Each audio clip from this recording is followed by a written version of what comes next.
Good to see all your faces and names. Just give it a few more seconds here while people are joining. Let's see.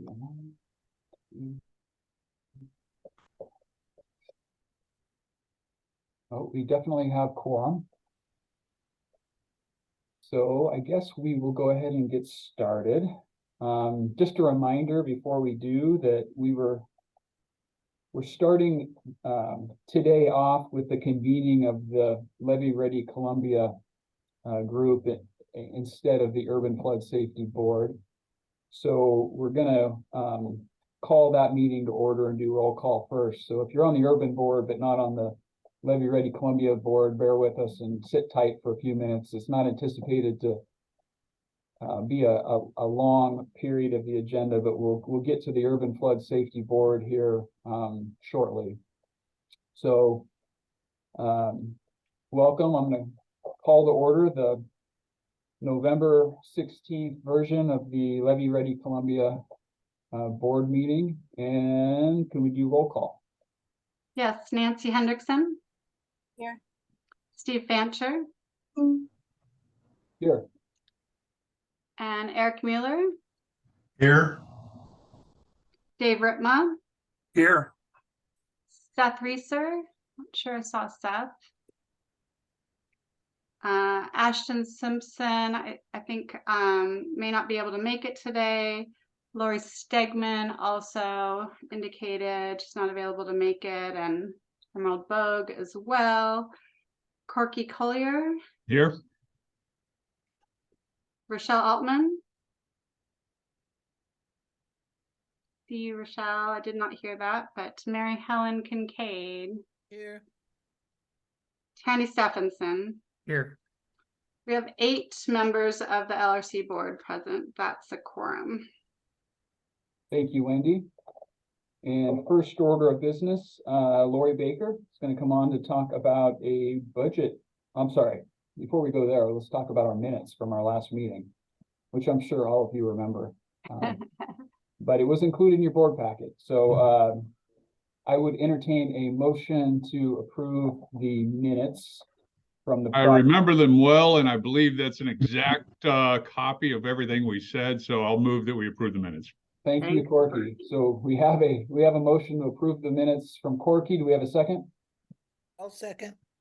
We have a motion from Corky, a second from Mary Helen to approve the minutes from the last LRC meeting. Let's just do a voice vote. All those in favor, please signify by saying aye. Aye. Aye. Those of any opposed? I abstained since I wasn't a member at the time. Thank you, Rochelle. Rochelle abstains for the record. I didn't hear any nays, so the measure passes. Thank you, or the motion passes. Thank you very much. Now we're on to Lori and the LRC budget adjustment proposal. Thank you. Thank you. Let me pull up my screen quick. And this is just a page of the information that is included in your packet. So I did not give you a copy of the slide because it's the same information. So in your packet today, you have a memo that's summarizing a few budget adjustments that are necessary for the JCA. This is the final year of partner funding for the JCA. And we have found in our audit process from last year, a little bit of extra carry forward funding that's available for spending in this final year. And so we're asking the board to approve these adjustments, and I'm going to walk you through those. So in reviewing our results for the fiscal year ended June 30th, 2023, we identified an additional $42,000 in carry forward fund balance for the current year. So those are dollars that we anticipated to spend last year, but we did not spend, so that we have them available this year for spending. We also have identified additional interest earnings. As you know, interest rates are going up.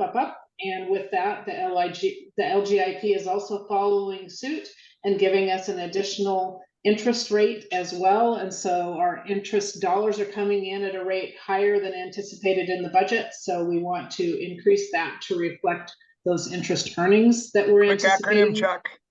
Local government investment pool. Sorry. LGIP. These darn accountants and their acronyms. So the local government investment pool is a pool of funds that is with the state treasurer's office. So they do investing of those dollars for us, and it acts like a savings account for us and gives us interest earnings. And then we're proposing that these additional dollars extend the limited term part-time communications position that we've been funding. So that individual was to complete work here shortly, and we're extending that position through the end of the year to support Colin and the work that we're doing in communications. And for those of you who may not know, Aster Moulton, who is in Colin's department, is on family leave after having a baby. So it's one of the nice things about having the temporary person stay on is it's helping cover while Aster is becoming a parent, or she is a parent, they are a parent, and settling in with the new baby. Yes, so we're asking the board to approve the resolution updating the budget and to recommend that the JCA board also approve those adjustments, and the language is in your packet. I'm going to stop sharing so I can see everybody. Mary Helen. Let's see, I gotta see, okay, I'm unmuted. Two, I don't know if you can tell us, but I'd just be curious of what kind of baby she had. So well, Aster had a beautiful baby, if it's a he or she, that's. Aster had a beautiful baby, and they are not assigning their gender. Male or female to the child. So they're using the they, them pronouns for their child as well. And the child is beautiful. Okay, cool. Well, that's always a happy thing in a world full of crazy things. My other question is with who is the limited time communications interns? That's Evan, and Colin can talk a little bit about the work that he's doing. Okay. Sure. Yeah, that's Evan Ridley. And so he's been working with us since end of July, really beginning of August, and has been doing a few things. So he is assigned to some of the work around our social media webpage, including transferring and updating all the webpage and its content. So he's doing great work behind the scenes, and that's going to go live January 1st. He's also helped sort of build some of the relationships and do some of the outreach related to the survey, the non-quantitative survey effort that was presented at the last meeting. And then he also will be working this winter and spring on a lot of the communications and outreach engagement work that we need around Portland Metro levee system study. And so that includes the sort of survey work that we're going to be doing in Pen 2, as well as planning some open houses and informational sessions. So yeah, he's been doing a great job, and really appreciate all of his efforts. So would, because I have attended a couple neighborhood meetings this past month and a chairs meeting for North Portland, the question about the levy and what it's going to cost and varying information that people had, who's the best person for those people to contact to schedule a visit to one of their meetings? They should reach out to me, and we've been doing a road show and have been at a lot of meetings. So very happy for you to direct traffic towards me. I will do that. Thanks. So I see in the chat, Wendy was asking if we needed that motion, and the language, I believe, is in the memo that was provided in the board packet. Yeah, Mr. Chair, I would move approval of the LRC IGA Board Resolution 2023-1101 for the approving the revised and updated fiscal year 2023-2024 administrative expenses budget. Thank you, Eric. We have a motion by Eric Mueller to adopt resolution 2023-11-01. Do we have a second? I'll second.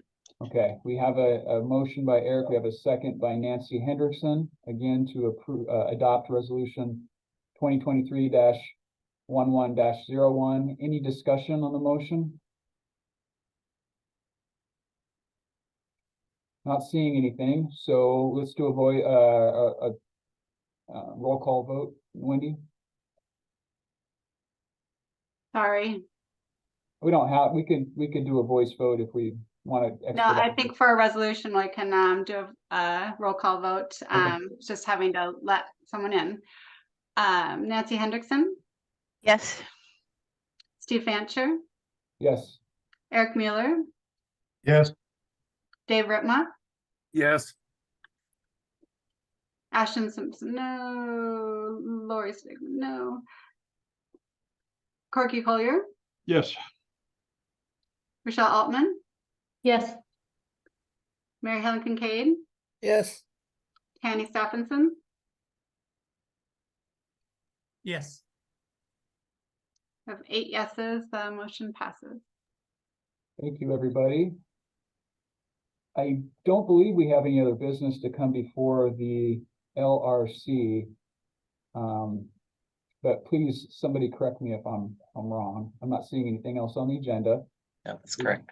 Therefore, we are going to adjourn this meeting. And thank you very much. And now I would like to call to order the November 16th. Oh, before we do that, Nancy, do you want to say something? Nope, wrong button. Okay, never mind.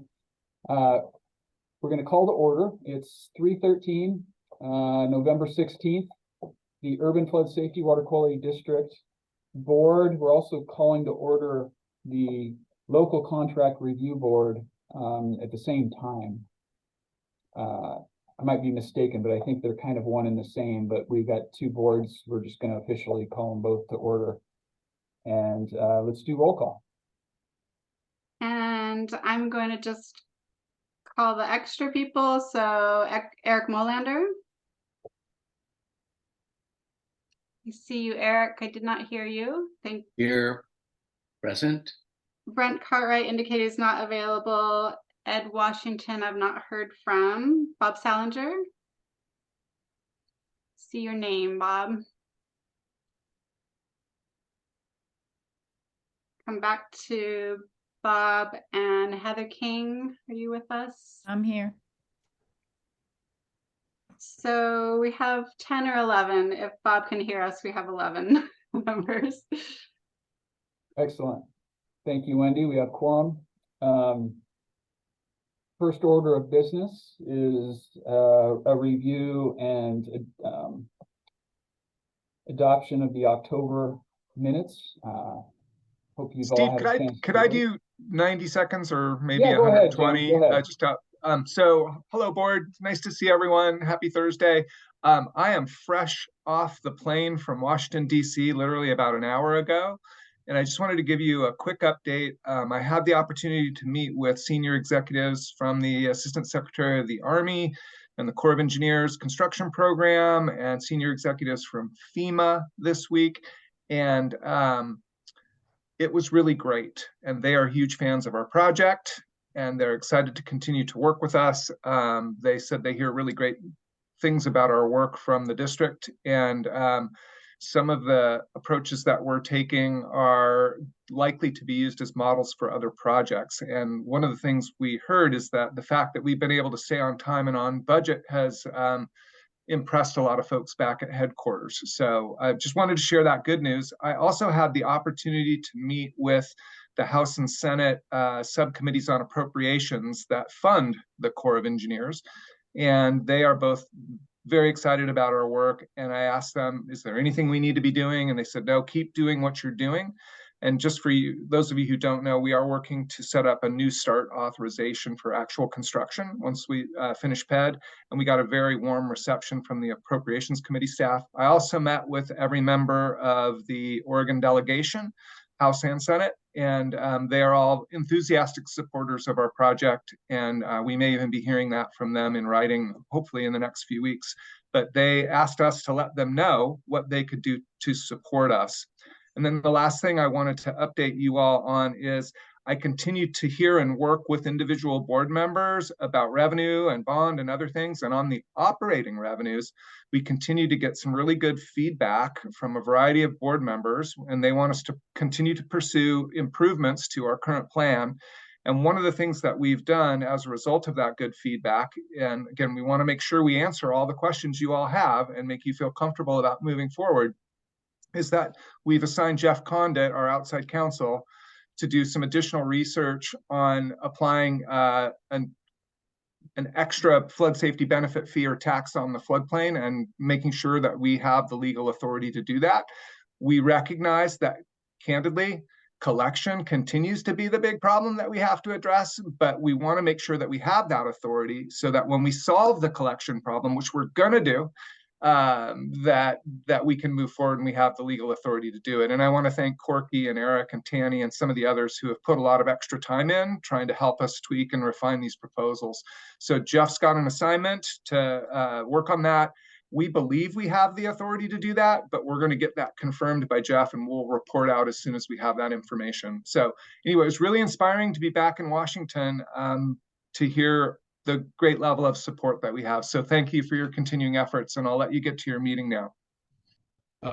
Mr. Chair, can I jump in on that real quickly? Yeah, Corky, go ahead. That's great news, Jim, all across the board on everything you said. It sounds like a wonderful visit to DC. We've always had good visits there in the past. And hiring Jeff to do a legal analysis of this other possibility is a great small step, just kind of keeps our options open and keeps us all together on moving forward of what we're all trying to do, which is improve our drainage districts and create the best funding sources that we can. I don't know what that is yet, but this fits right in with that. Thank you. Great work. Really appreciate it. I know the best one is the one where the other person pays, but we're still working on that. So as long as we agree on the other person. Yeah. Thanks. Thanks, Corky. Thanks, Jim. Before we get to the vote on the minutes for the vote for the October minutes, I've got something I want to announce as well. I was going to do it at the end of the meeting. I'm just going to do it now. I do plan on stepping down as your chair by the end of the calendar year. It's been a great privilege and pleasure of mine to serve you guys and to help try to shepherd this along. I know it's been challenging. It's been we've done a good chunk of the hard work, and I think we're on a good path. Personally and professionally, I've got it's time for me to before the calendar year to step down. I have some commitments that I have both on, like I said, professionally and personally, that I need to make sure that I'm tending to. But again, it's been a great pleasure of mine to do what I can to help move this along and help you guys have your voices heard and again, succeed in our mission. I do have some ideas. If we do have time at the end, I'd be happy to throw them out as far as maybe some revisions to structure as far as having support for the board, having support for staff in preparation of agenda, a little bit more of an expanded group maybe that could meet before meetings to just discuss meeting topic preparation and again, help with agendas. You might have been curious, we didn't have another agenda item to vote for a vice chair. I know we weren't successful with our last attempt to do so. Unless we have almost a full board in attendance, it's really hard to do that because we need to get a majority of the full board to vote for any particular person to get anyone in place. But I do have some ideas on how I think we can put more structure in place to support this board as a whole. But thank you again. So with that, oh, go ahead, Jim.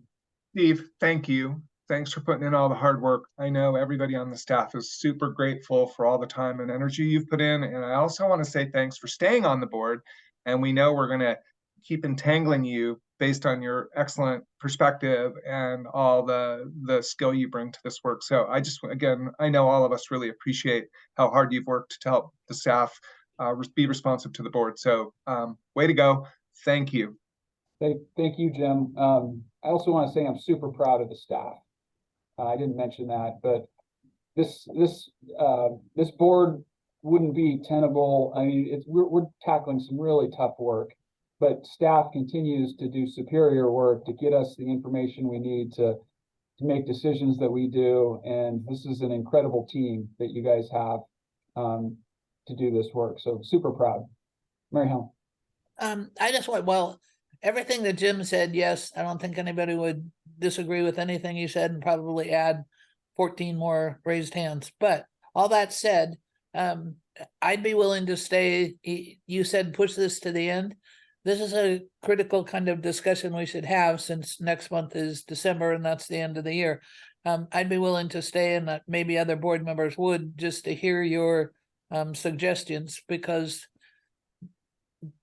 I imagine that they're well informed, and you have the insight that the rest of us wouldn't, and that might be able to help us to think about what we can or should do next. So I just wanted to put that out there to think about. Okay, thank you very much. I'm not going to take any more of the agenda up front here, so let's move on. Do I have anybody willing to make a motion to approve the October minutes from the Urban Flood Safety Water Quality District Board meeting? I'll move that we approve the October the October minutes. Thank you, Corky. We have a motion to approve the October minutes. Do I have a second? I second it. Thank you, Rochelle. We have a motion by Corky, second by Rochelle, to approve the October Urban Flood Safety Water Quality District Board meeting minutes. Let's do a voice vote. All those in favor, please signify by saying aye. Aye. Aye. Any opposed? Hearing none, the motion passes unanimously. Thank you very much. First up on our order of business is Lori again, this time to talk about the local contract review board rules and voting on some changes to our Thank you, Steve.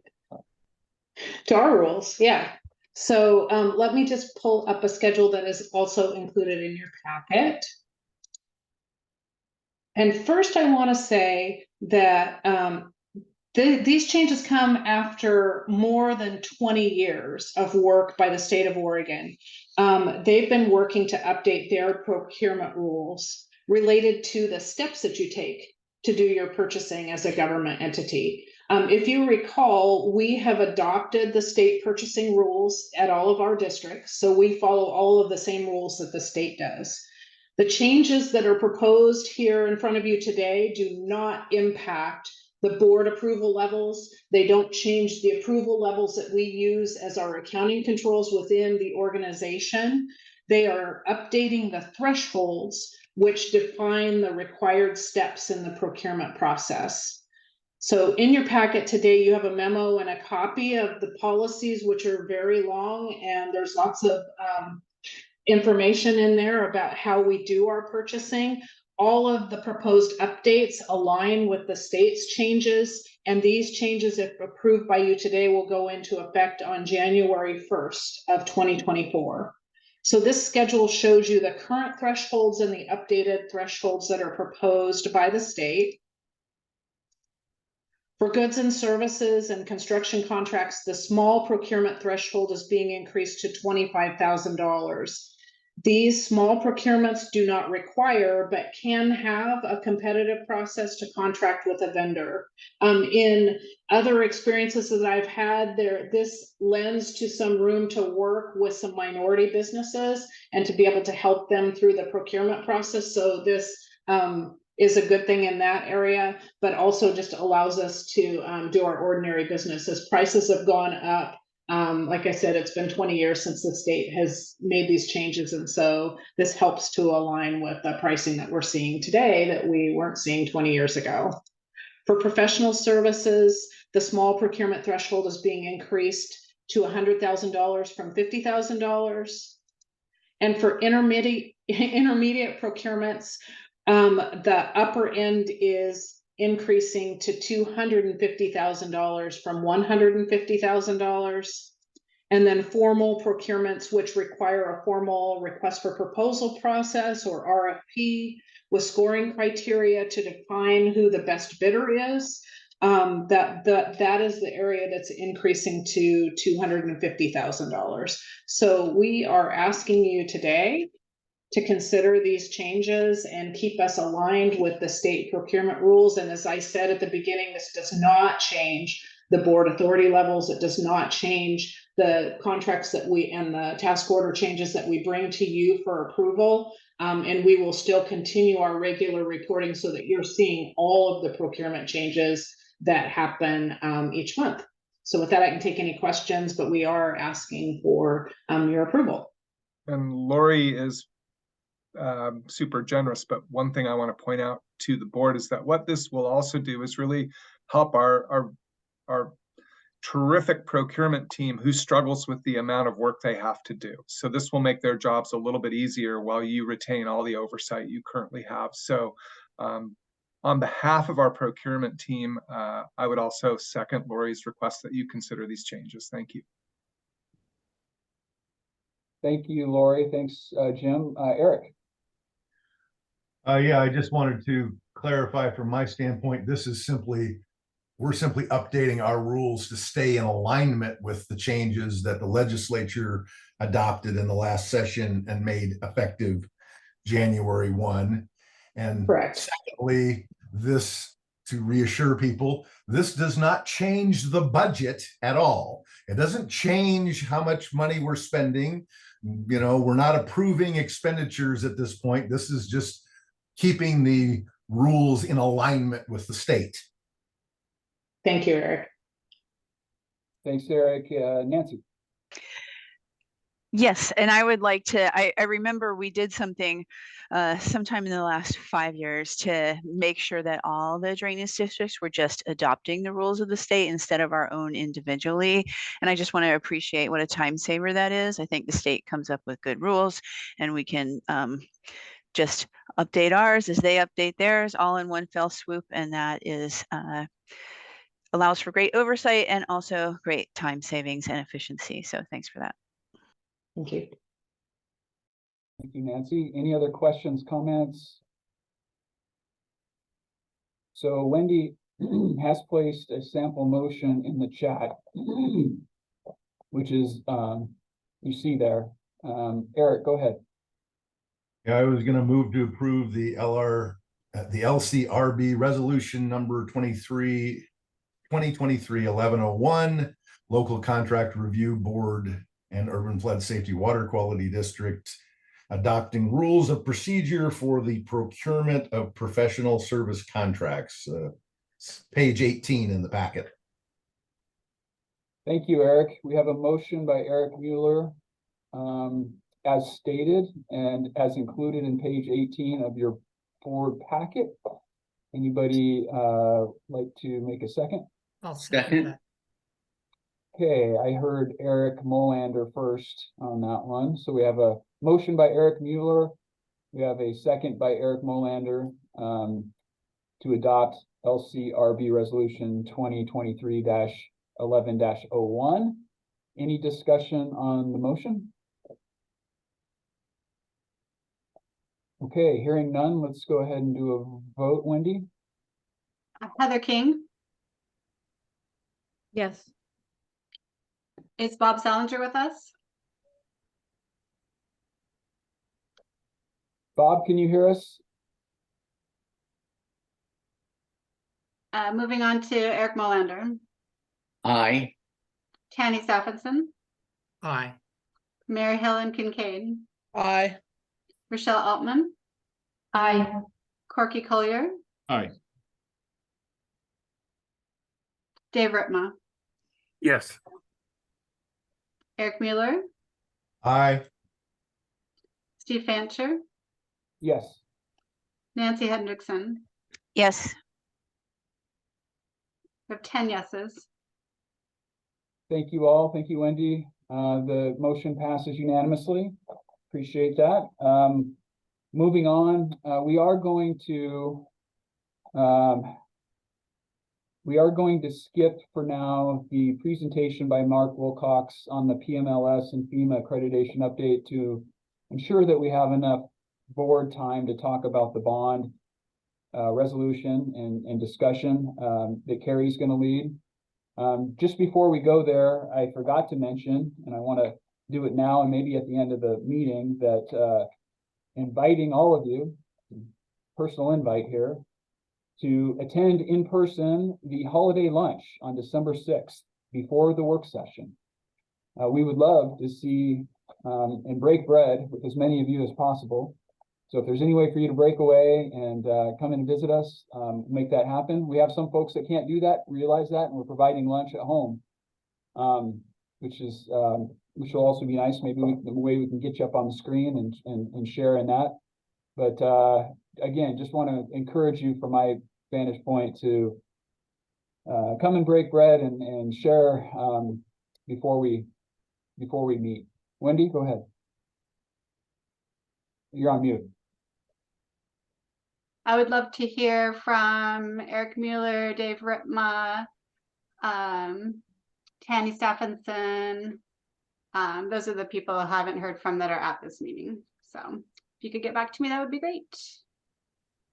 Thank you all. I didn't get back to you either, but I'm one of the ones that can't be there under doctor's orders. So. Oh, you did get back to me, Mary Helen. Thanks so I much. did? Oh, yeah. Fancy that. I must have been my alter ego. I'm going to do like we did last time and get you a gift card. No, Mary Helen, it was the new AI assistant that came with your computer. Well, you'd be surprised at how often that little assistant floats around the room and said, you already told me that. It's like, oh, okay. So, okay, thank you. I'll be breaking bread on screen. Excellent. All right, well, moving on, we're going to have the bond resolution and discussion. Carrie, are you ready to go?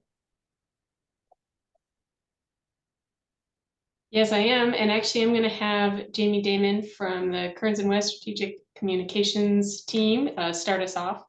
And I'll be popping in later in the presentation here. Great. Great. Hi, Jamie. Thanks, Carrie. Hopefully you can all hear me well. It's good to see everybody. It's been a little bit since I've been in front of you, but you've been getting some really great information and presentations from a lot of members of your communications team. I know that you had heard some good information at your last board meeting about what your public is thinking about the GEO bond, and in your packet you've got a draft resolution and a draft staff report and a memo from Carrie that hopefully you've had a chance to take a look at. The purpose of our presentation today is to give you an idea of what happens after a bond is referred and around focusing on implementation. And one of the reasons why we wanted to give you that picture is because we've been focusing a lot on what this bond process looks like leading up to a referral, but we haven't really talked much about what happens afterwards. And we wanted you to have a good picture of that in your head. And we've got some slides to share with that. But the more important part of the time today is discussion with all of you. So we've, as Chair Fancher said, you've got, we have one agenda item before us that has been delayed so that you have more time for conversation. And the discussion will be focused around the draft resolution and also just kind of preliminary thinking about folks, what they're thinking about in terms of a number. So let's go ahead and go to the next slide. We just have a handful of slides and then we'll get right into discussion. So the way that we've organized our outline is the implementation steps and the board's role, and then again focusing on draft resolution discussion, and then reviewing a timeline about what happens next. Let's go to the next slide. So this slide is going to look super familiar to you. You've been looking at this nearly every board meeting since February. If you recall, way back in January, February, we had Noah from our team come and talk with you about what does it mean to develop a bond process? What are the steps? What does this look like? And every time we bring the slide, we're a few steps completed, a few steps further down. And here we are at refining the resolution and the bond process based on public input. You heard about that at the last meeting, and then developing the finalizing the measure, referring to the ballot. So we are getting down there, completing all these steps. Let's go ahead and go to the next slide. This slide will look familiar to you as well. And as you can see here, we are getting close to the campaign side of things, where we have the draft resolution in front of you. We're at preliminary conversation about that today. We have time set aside at the December 6th board meeting to continue conversation and refinement around the draft resolution. And we'll be looking for a vote from all of you on that referral at the December, now the date, 16th, right? 14th, December 14th. Thank you. At the December 14th meeting.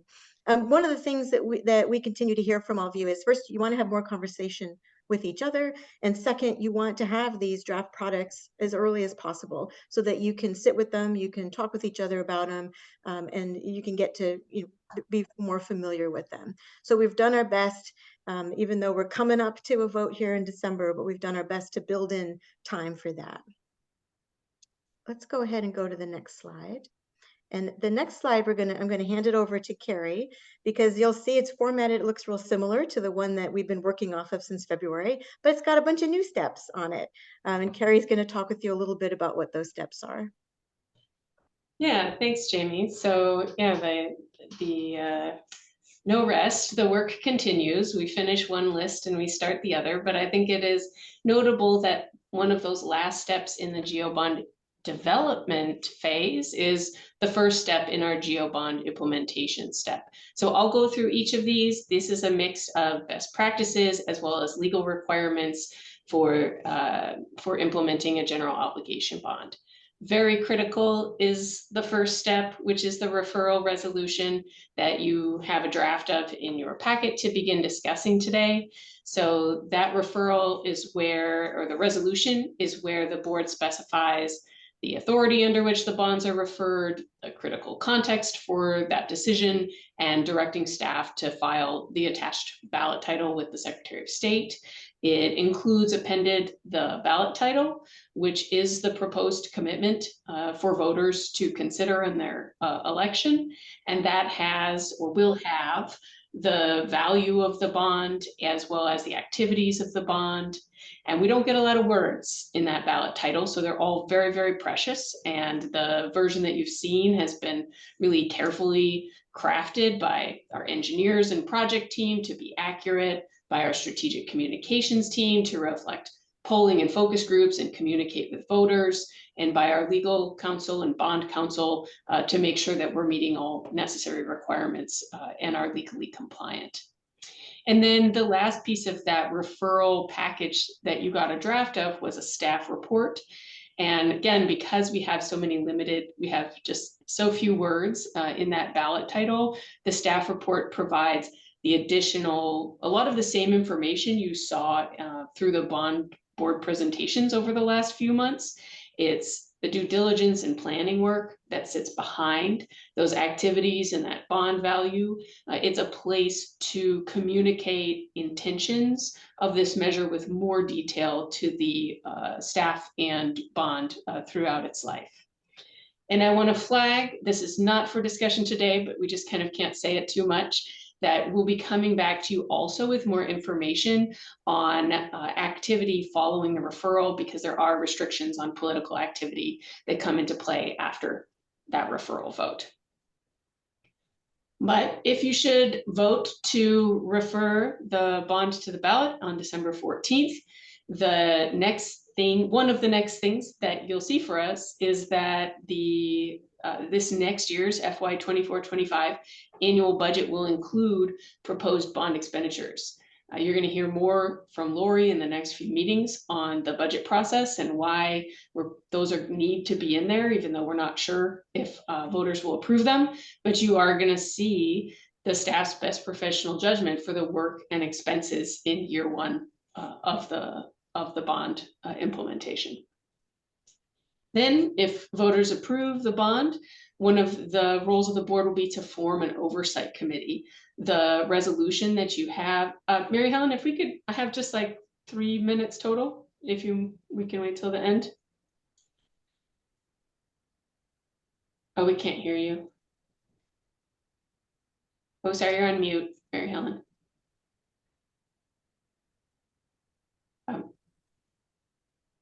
Sorry, that AI person got me again.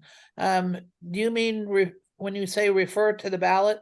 Obviously May is the next ballot, but if it doesn't get onto that ballot, is there another date that we would aim for?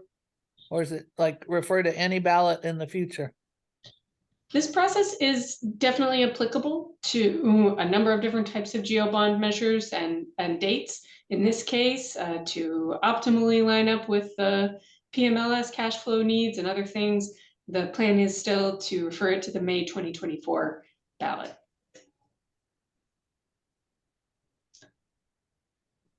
Okay, thanks. Yeah.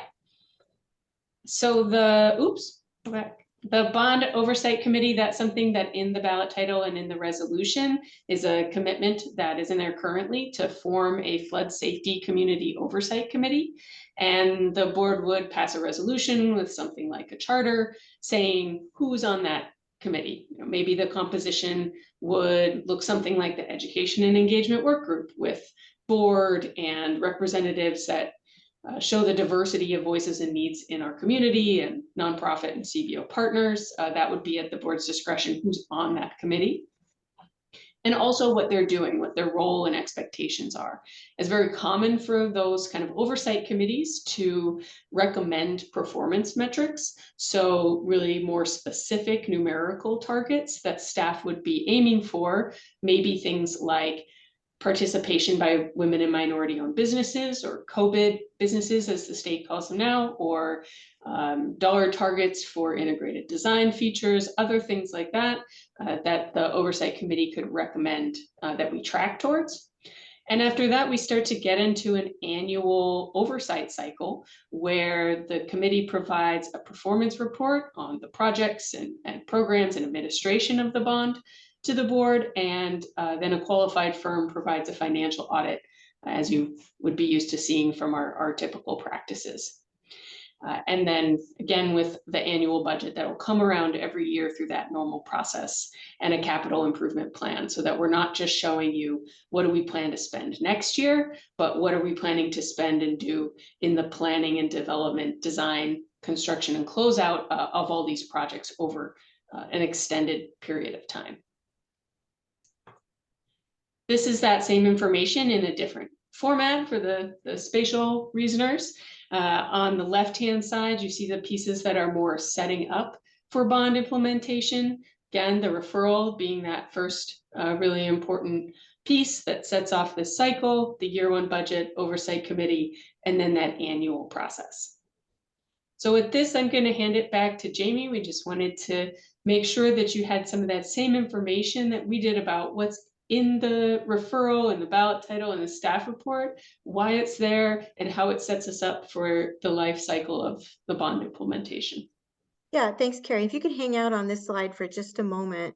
You know, one of the things that we were talking about with regard to the draft resolution and why we thought it was important to give you this little snapshot of what the steps look like once if you choose to refer, what that looks like in terms of implementation, is because of to sort of manage expectations around the level of detail that you see in a resolution.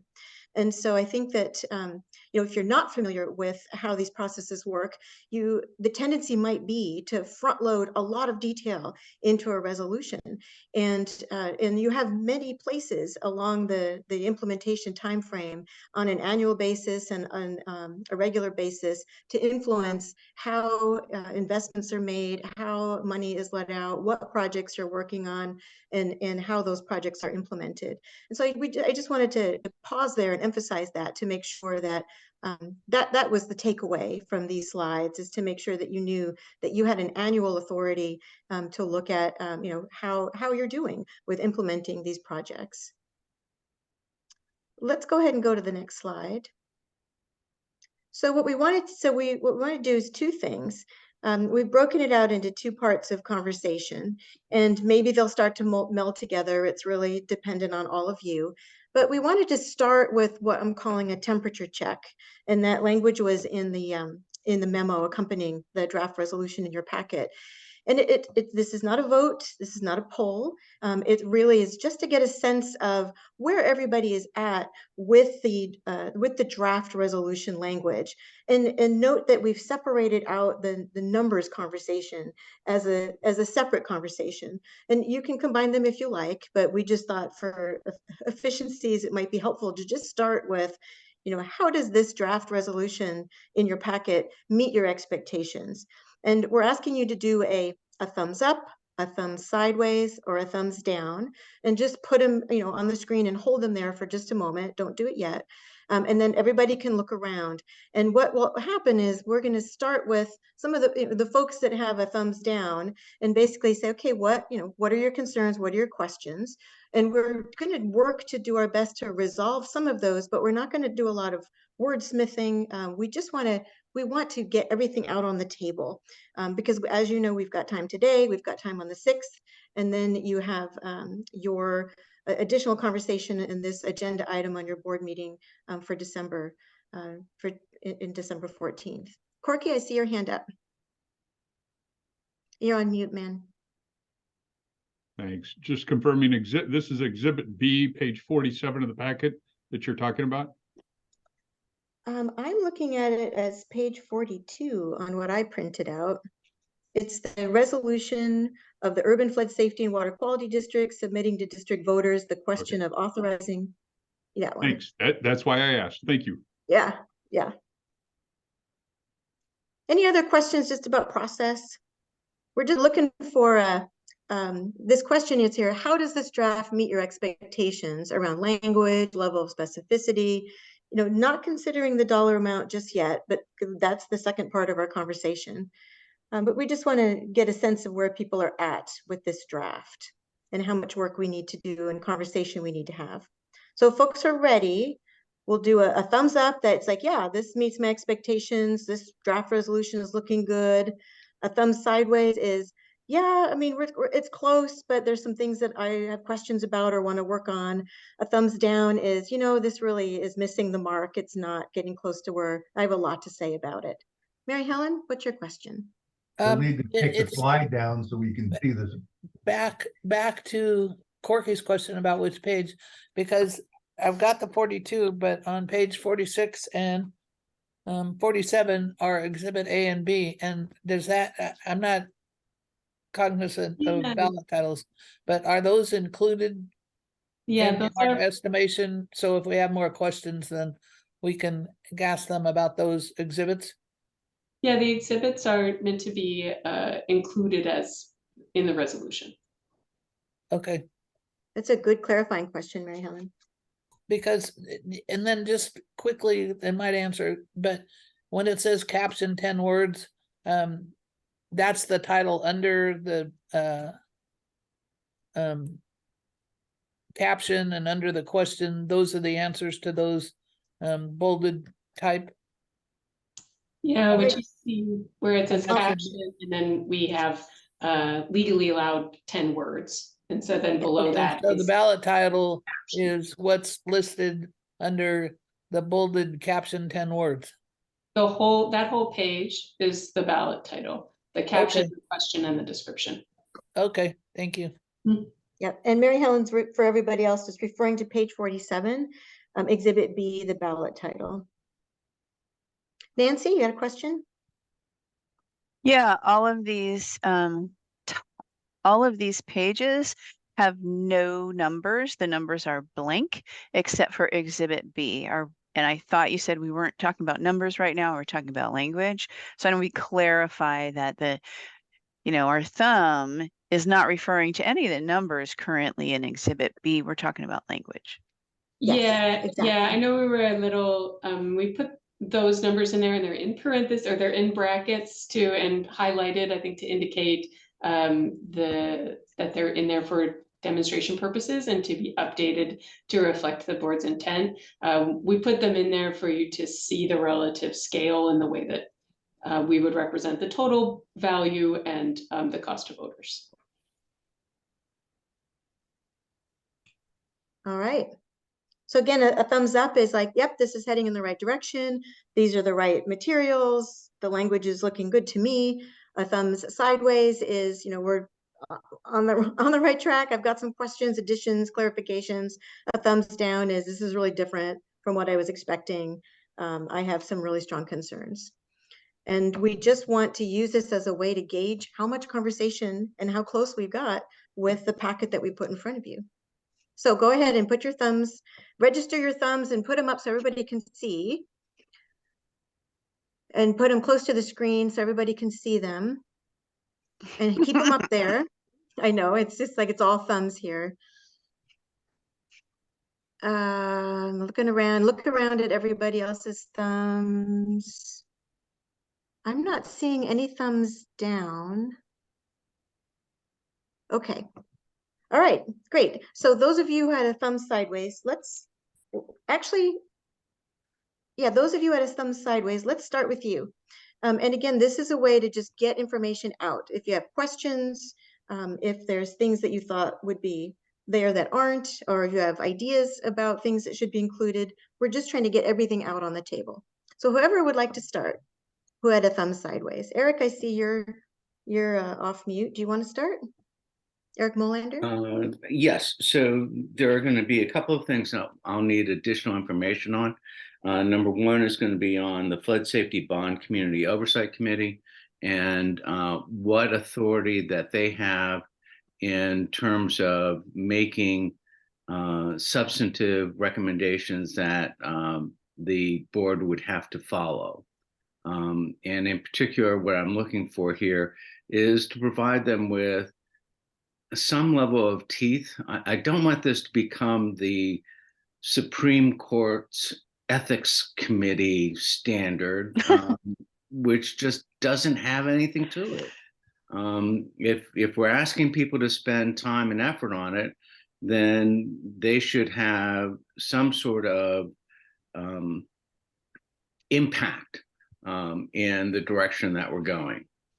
So if I can pause you. So what I appreciate about what you just said, Eric, is that you've just stated your values about what you would like the Bond Oversight Committee to do. And the good news is that you as a board get to set that. You get to set the parameters for that Bond Oversight Committee. You get to talk about the kinds of people that you'd like there and the kinds of things that you would like them to advise you on and to work on. I was the bond chair for the Clackamas Community College Bond Oversight Committee for the last few years. And one of our roles was in identifying metrics. You heard Carrie say that.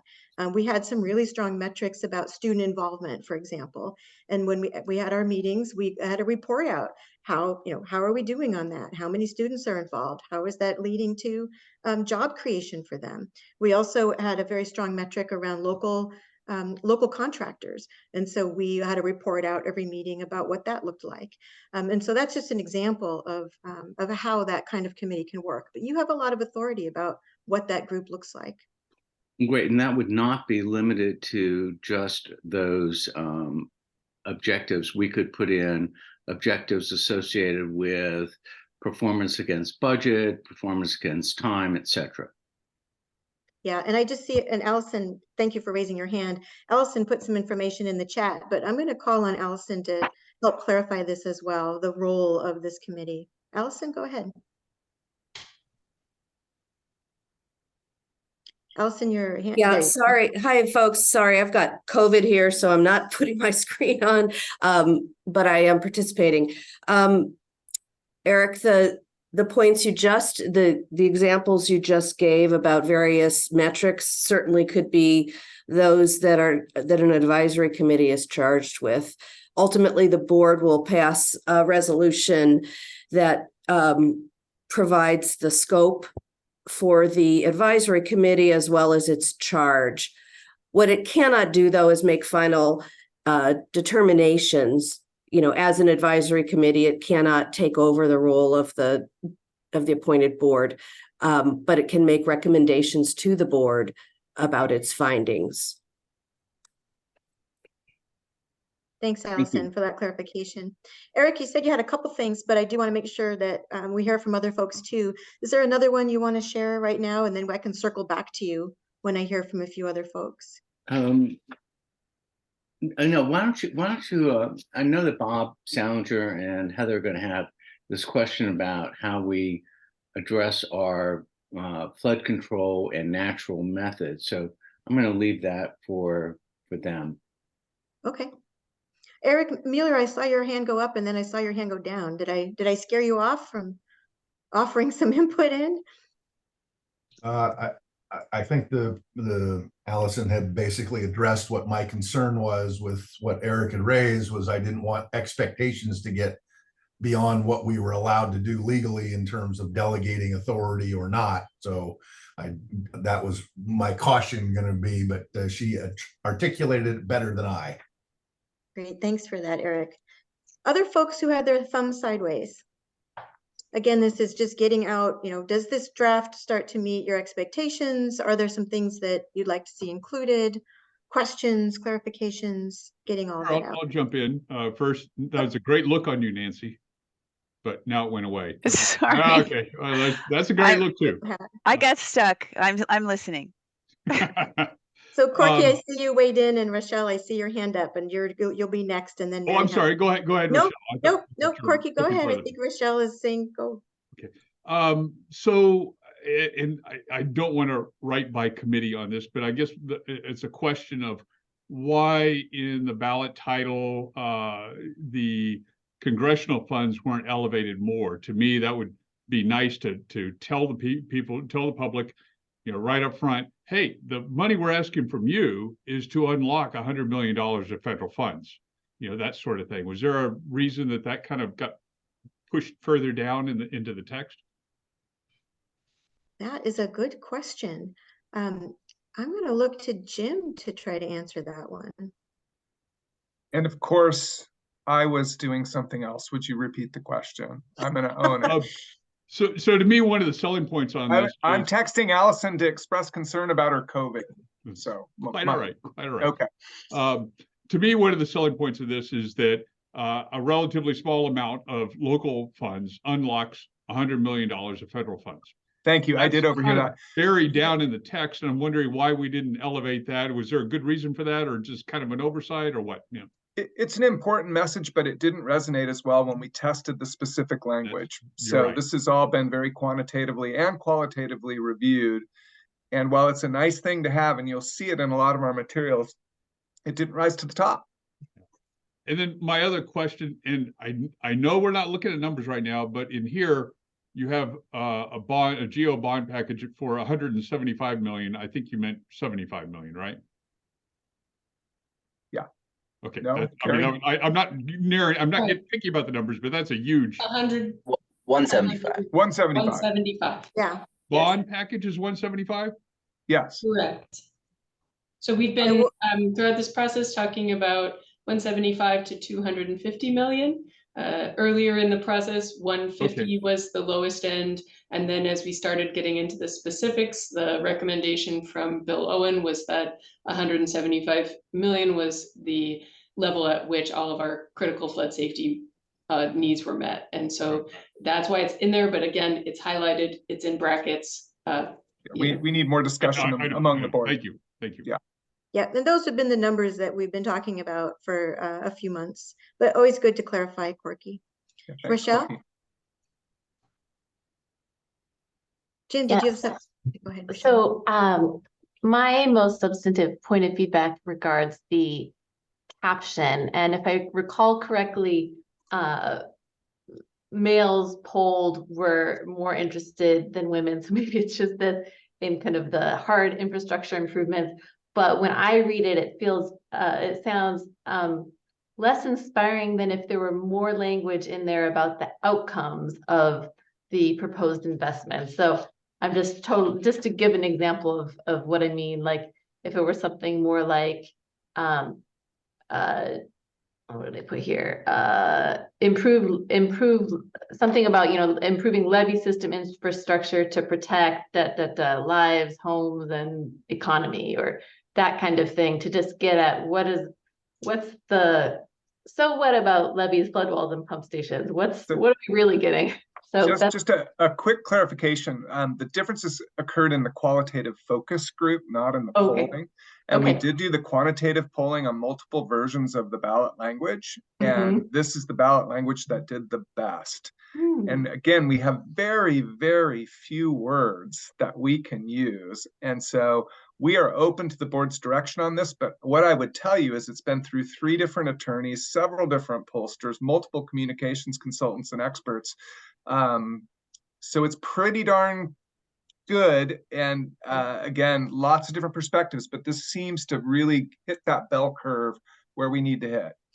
But Okay. again, your call. That's as a good. board, I'm just not in the middle of the bell curve, but no, I'm glad to hear that the polling, that this particular language resonated with a lot of people. So thank you. Yeah, and if I can channel from the focus groups, I mean, people don't want qualifiers. They want to know what is this money going to be spent on, and that's why you see the language that you see here. Mary Helen, go ahead. I had a similar kind of question, but it was because I was talking to the people that had been surveyed talked to me to ask me the question, and it's about the 100 million and the 175 million. It was confusing to all of them that we wanted to pass a bond measure for 175 million. And then there was, and I don't have the survey in front of me, but there was a question asked about, we need to pass a bond measure to get the money for a 30% match to what the government's giving us. And then somewhere it says 100 million. So 60% of 100 million is not 175 million. So with all these surveys and experts, which I'm not, this is just casual conversations with neighborhood groups, that was a point of confusion to them. And so that's where I suggested that they have a community person come and talk to them again. And all this happened just in the last week and a half. So that's to that. And then my other question is on the money again. Reed Wagner's Next Strategies sent out a memo, and he had recommendations about revenue strategies, and it sort of agreed with the 14 cents per 1,000, but it also brought into the fact of people living in multi-housing might be charged as much as $314 a year. And I didn't understand the math on that, but that sort of doesn't match up either. So the money part is obviously always confusing to me, but when they started bringing these up in the neighborhood meetings about why do we need 175 million if the government gave us 100 million and we only need 30%, is the message that they heard. So if somebody could explain that to me, I would be happy. Okay, let me start with Reed's paper. Reed's paper was on operating revenue, which is a totally separate type of money. It's the day-to-day things. The bond is for capital, which is only building stuff that lasts a long time. And the 175 million includes the 30% local match, and it includes other funds that are required to maintain certification and accreditation and to ensure that our system can operate for the next 50 years. So it's the local match and the FEMA projects and the other needs our system has. Does that help? That helps. Now that was not a clear understanding of mine. It might be mine inability to understand it, but if there's somehow that it can be explained, this is what the 175 million is going to be for, and not use capital expenses, just how you explained it. I think that would help the general public that haven't been listening to this for 3 years, and I couldn't even explain it because I just sort of punted to you guys. We'll be honing those materials specific to the bond. We have a lot of them now. And then the number that you referred to in Reed's paper about $314, that was one of the proposals for a user fee applied to the population of the floodplain. And that was one of Councilor Rittman's suggestions. And we just did the math to determine what that would look like on a rough calculation. And that would result in that charge. And that's one of the reasons we think it's going to be problematic. Is it really increases the residential rates on the floodplain by a significant degree over what we're proposing. And then one other just comment, because of all the national budget talk, when you say Congress approved the $100 million, if we could say, we've been allocated, we've received, we hope to receive, however that can be honestly portrayed. would Yeah, and the probably- language that's in there is accurate. Congress has authorized up to $110 million, and we need to provide local match to obtain that. We do need to get annual appropriations from Congress to get all of that money. And Okay, once we so- complete the PED phase, the preliminary engineering and design work, which will be another 2 years, and we get a new start designation, then I don't want to say never, but as soon as the Corps starts construction, you're going to be in the budget until the construction is complete. So, but we do need annual appropriations. So we can't fully commit. What we do know is without the local match, we won't get the money. And we do know that Congress has authorized it. And now we need to get the appropriations. So one other thing, is this money that we have to come up with tied to the congressional allocation of funds? And if there's a deadline, what is it? Because it's like before, FEMA has deadlines, but maybe I've missed it in all of this, but is there a date? I mean, is there like July 1st, 2024, July 1st, 2025? You'll learn more through the budget process, but we'll need additional revenue to continue making the local match as soon as next fiscal year. As soon as what? Sorry. Next fiscal year. Okay, so July 1st. Okay. Thank you. You're welcome. Thanks for your questions. Yeah, and Mary Helen, I do want to point out that in the packet, you have an Exhibit A, which is the project list that has a summary of a lot of the things that Jim just said about where the money is going. And so you can look at it there. And then Carrie and Bill and Bill's team, they've provided in previous packets really detailed project examples and cost estimates and all of that. But I think this Exhibit A for your community is probably a good summary of these are all the things that we need to spend money on. I agree, but I was just clarifying questions that I got asked that I couldn't specifically and feel confident being correctly answered. So this helped me a lot on that. Great. Thanks, Mary Helen. Heather, I see your hand up. Hey, I think my main concern is I'm looking at Exhibit B, and I understand that we're under a word crunch and we can't have that much stuff. But if I were to read this as a voter, I would be like, oh, okay, I get it. They're going to do all these things and nature-based flood safety projects. Like, that's very broad, and there's nothing in here that would make me understand what exactly that means in terms of where my money would be going to.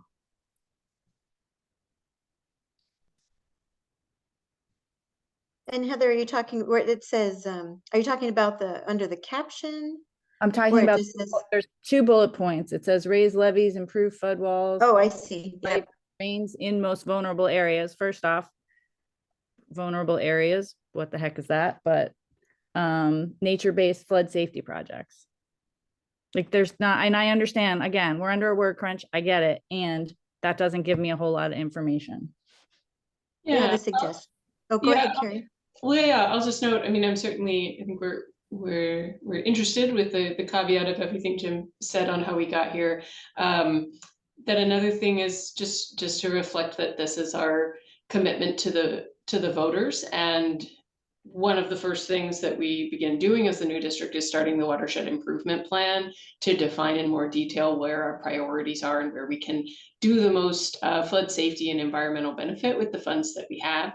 And so I recognize from a communications perspective, it's not as clear, but in terms of giving the new district board and staff the space to do the work, the best work in the best places, those words do provide that kind of umbrella for whatever that would include. So it is defined in the resolution. There's a term that defines what nature-based approaches to flood safety are, but we weren't able to do that in the ballot title. So go ahead, Jim, Bob, before we get to you, I think Jim had a response. Yeah, I guess I just want to remind people that we pulled all this. It gets to almost 70% yes. So if there are places outside of that tight word limit that we can add detail or comfort or more specificity for accountability purposes, it'll be better. I know that when you go through this polling exercise and you try and come up with language with so few words, it's really unsatisfying. You know, you really want to say more, but I just want to remind the board that we've gone through an incredibly well-tested, time-worn process for getting to those short number of words that appeal to the most voters. So I just want to, I don't mean to tell you not to give us this feedback. Your feedback's really valuable, but the wordsmithing of the ballot title probably isn't the best use of your time. So I'll stop, but we've all been, some of us who worked on this longer have been through our angst over not seeing our language in the title, and you guys deserve that same opportunity that we had, and we've not provided that to you. Yeah, that's a good point, Jim. Bob, go ahead. Yeah, I mean, I'll echo Heather's comments. I think the nature-based stuff is still hidden. I hear you, Jim. I've been through these things before as well, and but I think it's still somewhat buried.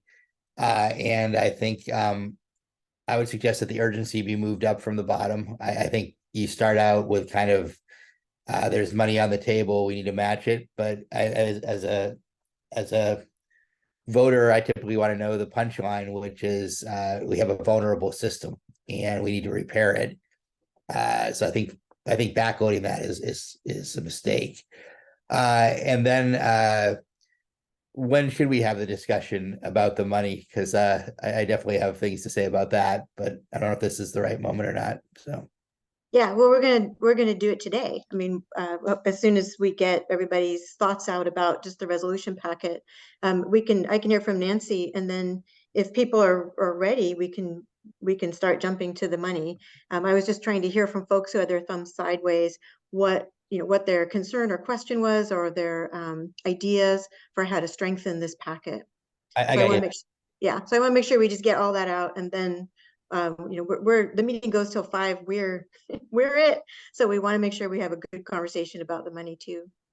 So I hate to interrupt, but can I just comment on what Bob said? Because I totally agree that it needs to be clear what natural habitat is, because I think Bob may remember we had a meeting once about when they were going to do some work in on the slough area in East Columbia, and the guy stood up and got everybody riled up because he said, why is a western painted turtle more important than my property? Because of the environmental overlays. And so people are, because somebody said, we want to save the western painted turtle. And so then when, I believe it was Bob, it might've been somebody else, explained the importance of the western painted turtle, he wanted to do all he could to save the turtles and not have his dogs chase him and throw him around in his yard.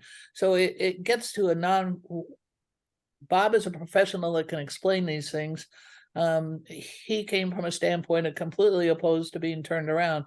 And so I think that's an important thing to be able to portray to people that are not going to understand the idea of natural habitat restoration. They're going to hear things and make it up in their head of what that is. So that's just from me, because I'm not an expert and I'm not an environmental scientist, I'm not an accountant, but that's what I hear from people in the neighborhood through environmental zones, overlays, protection overlays, all that sort of thing. Yeah, so Mary Helen, thanks for that. And so just listening to you and Heather and Bob, I mean, it does sound like that we need to take away some information about how to be more clear about what we mean by nature-based flood safety projects, and with the caveat that Jim said that there's a lot that I think people would have liked to have seen in here, and this language has gone through the ringer, but I think we'll take that back, and there's probably other opportunities to more completely explain what those projects may look like. Are there other folks with their thumb sideways that wants to just weigh in on where they're at with this resolution packet, so that we know the places that we need to fine tune or work on or follow up with you about?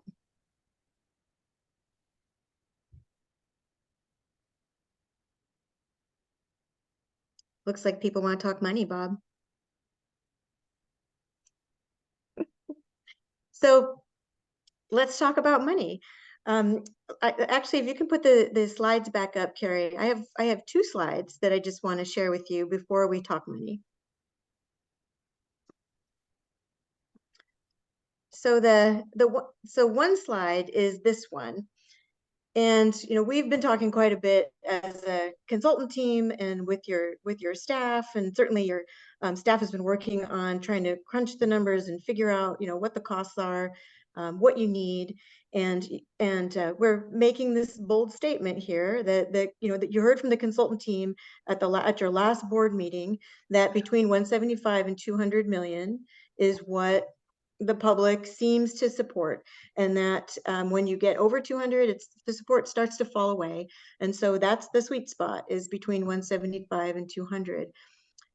Your staff feels that 175 million is the lowest bond level to accomplish the priority projects. You've seen the project lists from Bill. You've had the those cost estimates verified by a third-party source. You've got the exhibit in your packet, Exhibit A, that has the summary of the investments that would be made. And then we talked a lot as a staff team about, you know, do we want to put these kind of higher, lower considerations out there for you? And ultimately we thought, you know, these are things that we've been struggling with, and so we want to put them out there so that you can see them. And it's just in a nutshell, you know, that a higher than 175 increases investments in new program areas, which we've heard consistently from the public that's important to them. People are excited about environmental investments. People are excited, although not clear about, you know, what is equity investment, you know, what does that look like?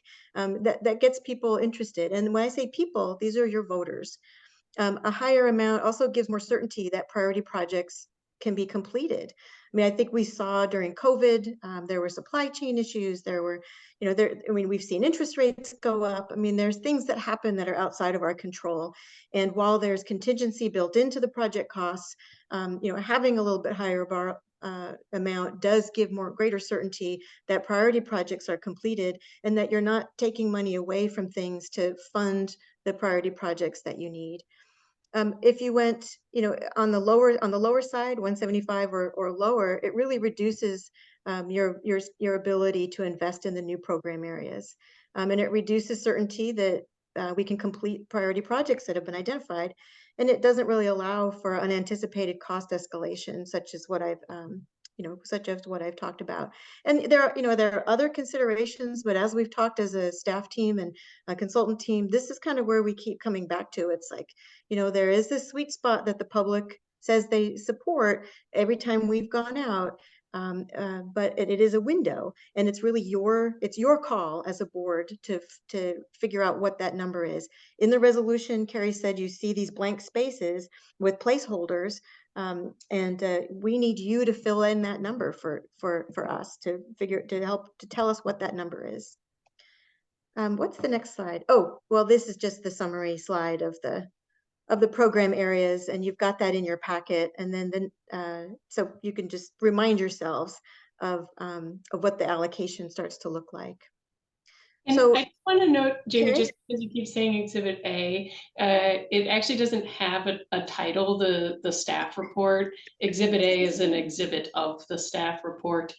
So immediately after the resolution, and the title is the start of the staff report. Thank you for that. I'm yeah. just looking at the project list, and it says on the top Exhibit A. Maybe it's just how it printed out for me, but thanks for that clarification. The pages immediately prior are the beginning of the staff report, and that's the project list. Thank you. All right, so let's take the slides down and let's talk numbers. Eric, you've got your hand up, and Nancy, and I know Bob, I promised, was in the queue there as well, even though I don't see Bob's hand up. Eric, go ahead. And the $18 million number has a huge amount of specificity to it. And that makes it appear that we've got a finite list of projects that we're going to be undertaking there. And yet, when I look back at my notes, you know, I've got floodplain storage for roughly, and 19 million and another 3 million for levee maintenance bench improvements. That's 22. Plus, the last time we discussed it, we said that there was 13% of some of the projects that would be for environmentally sensitive areas. And what is actually in that $18 million number?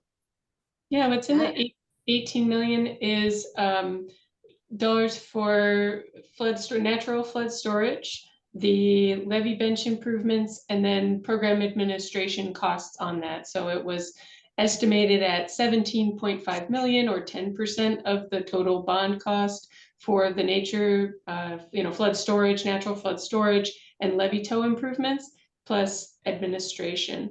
The percentage that we talked about on district-led projects for integrated design features, that's wrapped into the other bigger category. And so we didn't pull it out specifically as a number to track to, but it's wrapped in with the projects that are not PMLS or certification, but the district-led pump station and other improvements. Right, and so that 13% is a pretty significant number out of $156 million, right? It's not 13% of 156 because but let me pull those up and I can tell you, because in the 156 is the local share. Right. Got it. And then it's 13% on the district-led projects in addition to those. I mean, it is a number that is large by most people's dollar standards, but yeah, I'll pull that up for you. Okay, thank you.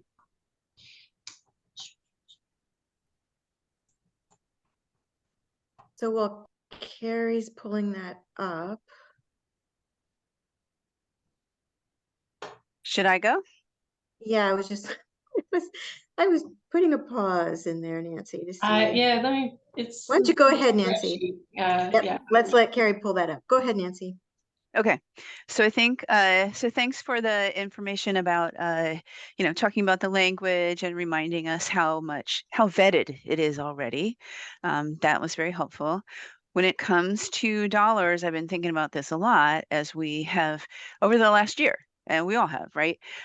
It seems to me that 175 worries me a lot, because of the way construction costs are going, and that this bond is for, I forget, 5 years, 10 years, more than 1 year. So I think that the polling was pretty clear that after 200, it starts to fall off. So I think we should do 200. If I'm just taking a wag at that, is it 14 cents, 100K something or other bond, or an 18 cents 100K bond for 225, maybe it's 16 cents per 100K house value for 200. I think it's doable. I don't want to set us up for failure. I feel like 200 is our top. 200 is doable, and we should do it. And I know, I think all the work you've done so far on the numbers is great. I know they're going to change over time, and we and the new board and the staff are all going to work very hard to keep the intention and the implementation of the bond to match the intention of the bond.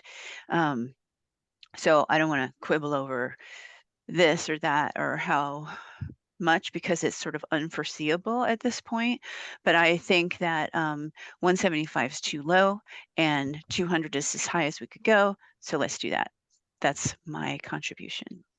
That's your contribution. Thanks, Nancy. And again, we're not trying to get, I mean, if we settle on a number, super, but we're not trying to get there today. We just want to get a sense of where people are at.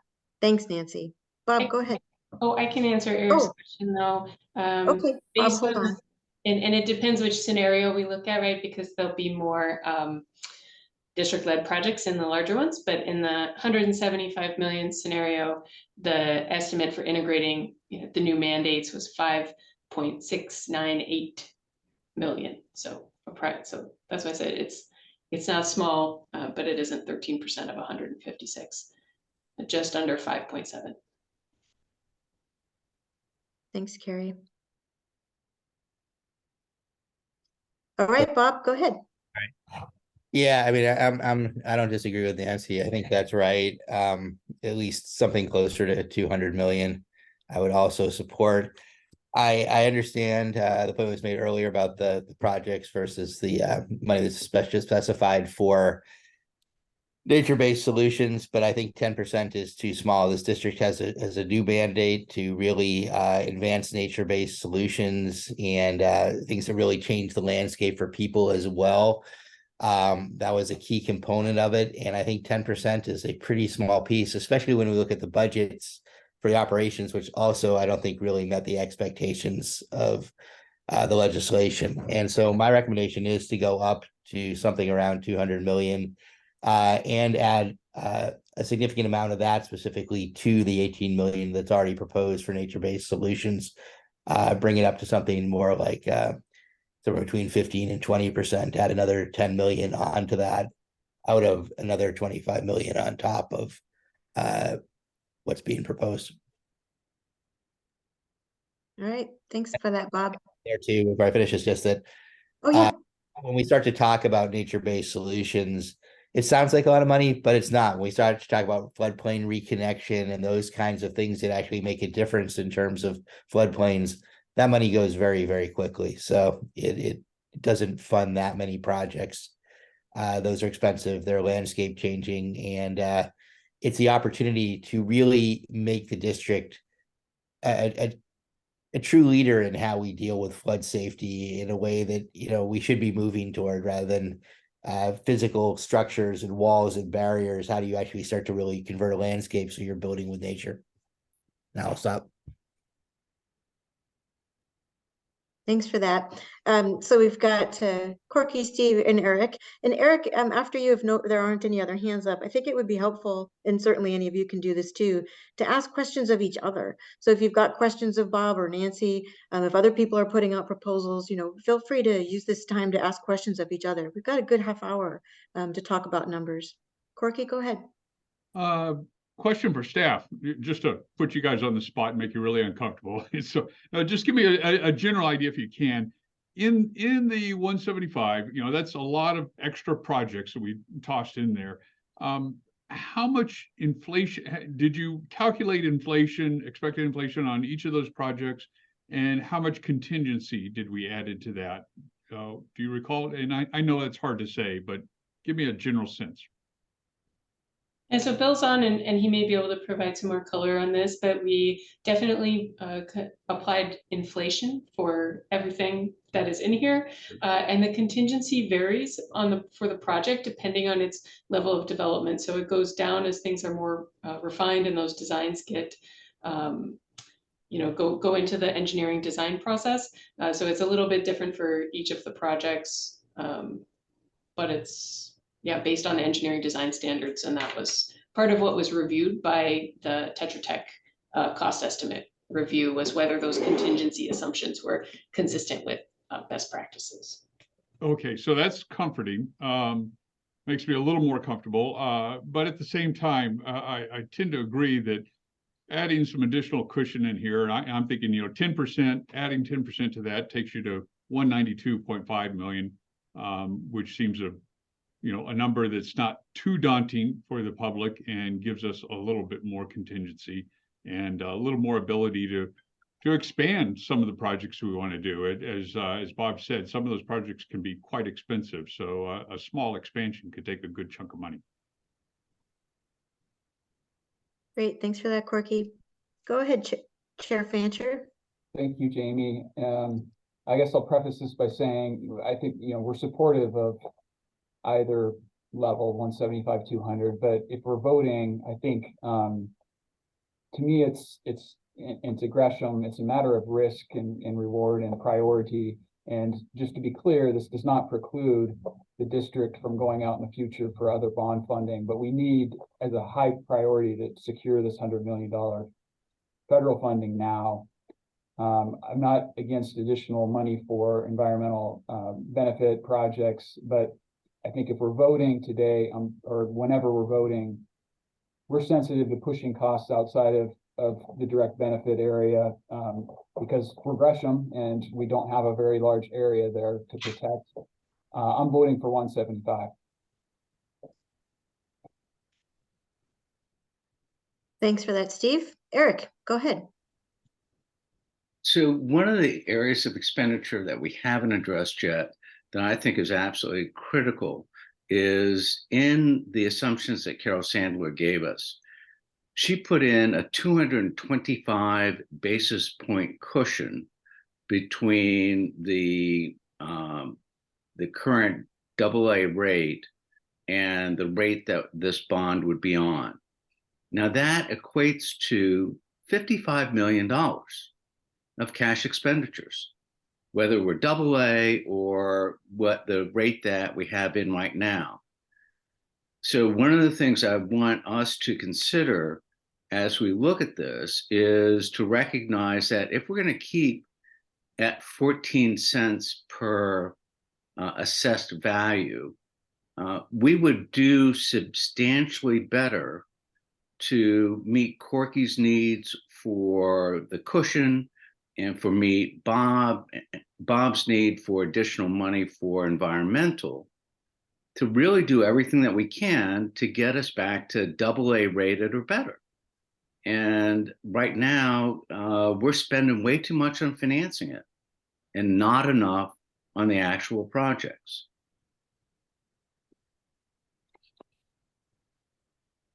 Thank you, Eric. Rochelle?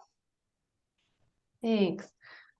So some city staff who are participating in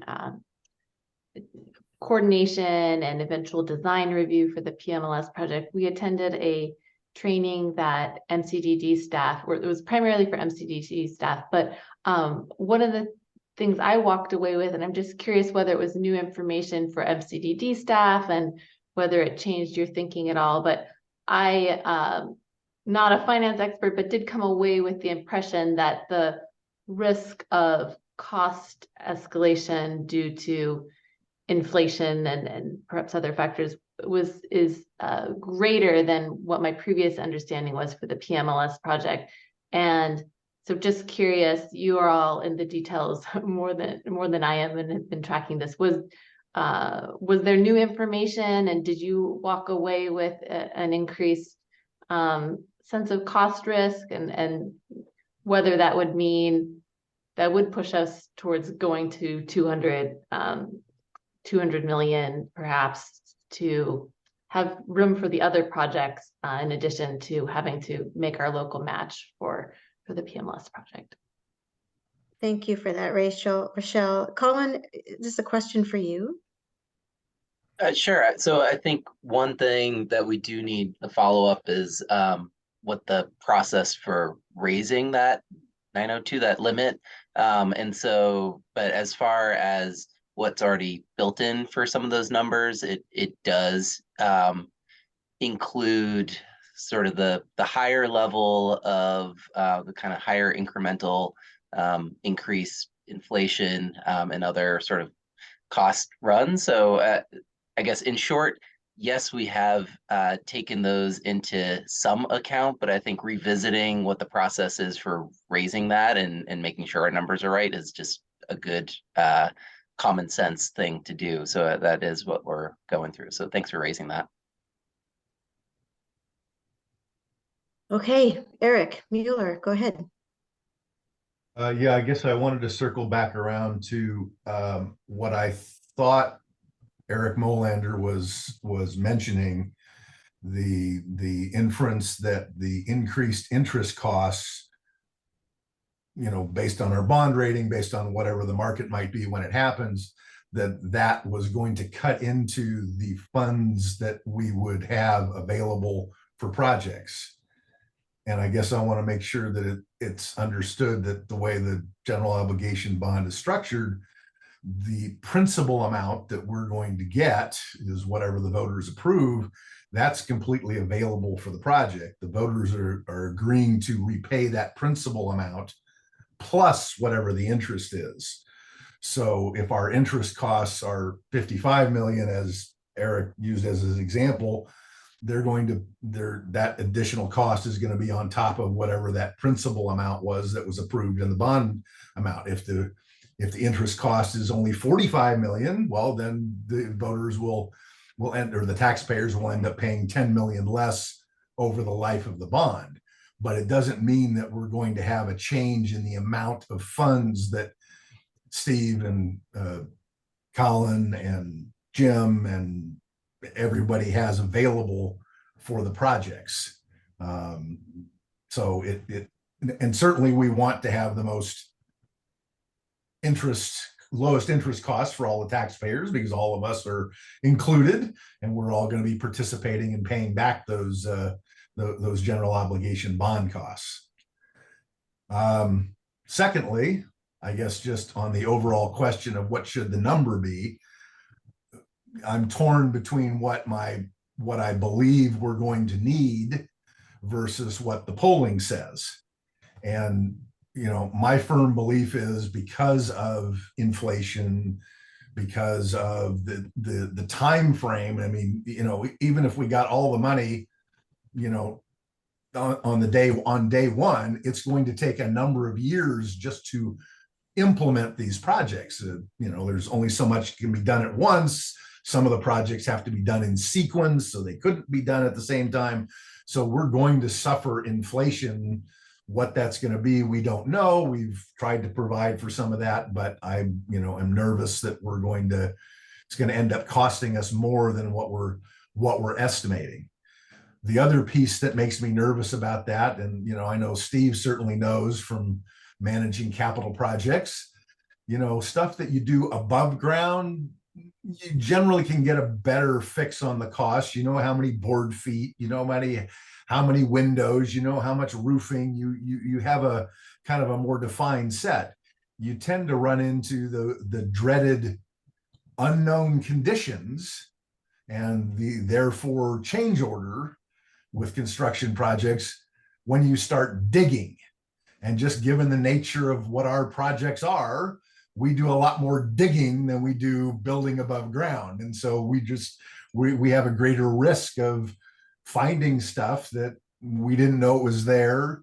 And those unknown conditions in construction projects rarely save you money. They almost are always something that ends up costing you more. So, you know, even with the best design and planning and so forth, I just anticipate we're going to run into potholes that are going to cost us more money. And so anyway, my firm belief is, even if we approved 250 million and the voters approved the 250 million, I believe when we would get to the end of the money, we would not be at the end of the projects that are on the list that make up that 250 million. So all of that pushes me toward the higher number rather than the lower number, because, and I guess my final point is, you know, the obligation that we're going to enter into with the Corps, we agree that, you know, we're committed to a 35% match, and which is great because the federal government and the Corps is agreeing to the 65%, but we don't have a fixed price contract. And so if the PMLS projects cost, you know, $10 million more, well, the good news is the Corps is on the hook for another 6.5 million. Of course, the bad news is we're on the hook for another 3.5 million. And we don't really have the ability to say, well, we're just not going to finish that part of the levee and leave those, you know, 25 feet undone. You know, we can't scale back easily. So anyway, I'm sorry for my long-windedness. I'm lean more toward the larger number because I'm concerned we're going to need it. Thanks.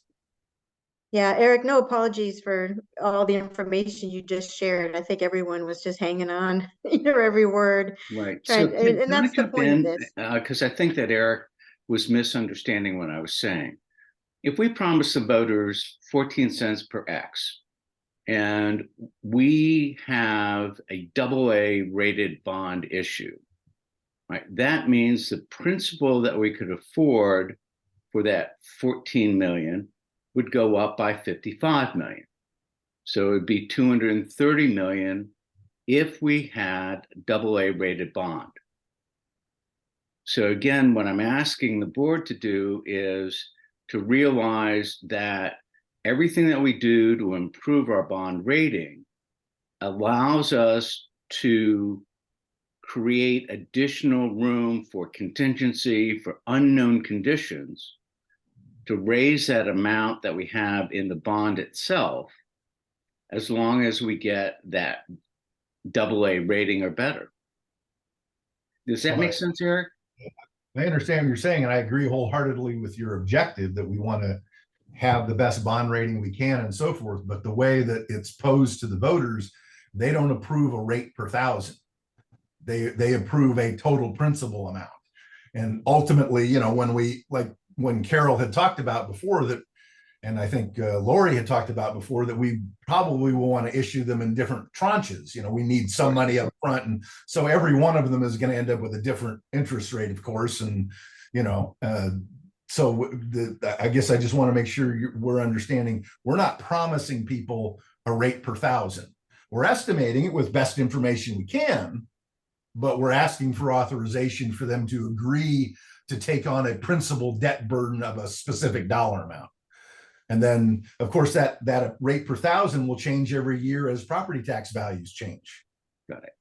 So I think that we're in agreement on that, and that the net result is that as we look at the amount that we're asking for authorization, it's clear that from the discussion that we're having, we need to know what we have in the current estimate of 175 for contingency and inflation. And then when we promise the voters, or we put into the ballot language 14 cents, there are two ways that we can get at that. One of which is working very hard to reduce our financing costs, which enables us to get up to 230. Okay, so Eric, I'm going to pause you and actually Eric and Eric. We've got Tanny and Mary Helen and Allison's. Allison, is there something you would need to share that's related to what Eric and Eric were just talking about? Yeah, I just do want to reiterate and clarify that the statement that someone made recently was correct, in that the voters authorize a certain dollar amount to be issued in bonds, not a rating, not a cents per thousand. So whatever the dollar amount that's authorized is the top that we can get, regardless of whether our bond rating is improved after that. So just wanted to make that little clarification. I think that someone did just say that, maybe it was Eric Mueller, but I just wanted to clarify that that is correct. Thank you, Allison. All right, Tanny, you've been waiting patiently. Where are you at? What do you think? Thank you. Couple of things. I know, you know, we're probably not going to have enough money, but I guess the question that I've got is, you know, we did the polling and it came up at 175, which means 275, right? Total of 275. And we've got the 100 million match. And I guess my real question here is, what if the bond doesn't pass? Where does that put us? Because if we went to, let's say, 250 and it didn't pass, where does it put us with the federal match? Is that money gone? Yeah, yep. So Tanny, what I hear is you're trying to assess risk, you know, with the higher number. So Jim just came off mute. So Jim, It's just without the local match, we would not be successful obtaining federal funds. So we could get additional match somewhere else, or again, what I've tried to describe to the board is I think what we would do is we would go back, we would study the results of the election, and we would do more stakeholder engagement, and we would refine a bond package and go back out to the voters a second time. That would be our option. 2 years later. Yeah, I don't know. You'd have to assess what the election looked like, but you definitely want to have some space between when you lost and when you went back and asked again. Right. And so would that mean starting over with the core, kind of? not starting over. Again, it would just potentially, depending on how quickly we were able to get the local match. The only thing the Corps cares about is the local match. If we had our payment in that cycle, we would be able to keep going. Right. I guess my fear would be, you know, if we go above 175, could we end up with nothing? Yeah, just to reiterate, the poll said up to 200, support doesn't change. You go above 200 and what we saw is support starts to fall off. So you're really, from the polling perspective, you're good up to 200. Could maybe go a little higher than that, but the pollsters recommending in that 175 to 200 range. Probably And doesn't again, we're change not that asking. the way the outcome would go in the election. Yeah, and we're not, this is, I see some questions in the chat about, are we voting today? We're not voting today.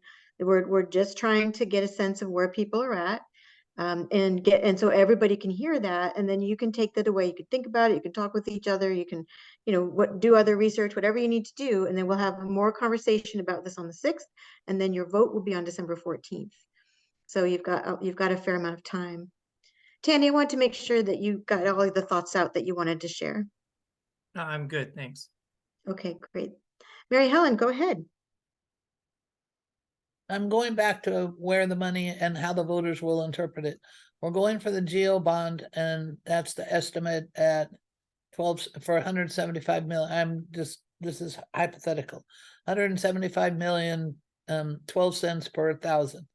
Then there could be a benefits private tax, whatever it ends up, we call it, I think Corky called it the Prince tax.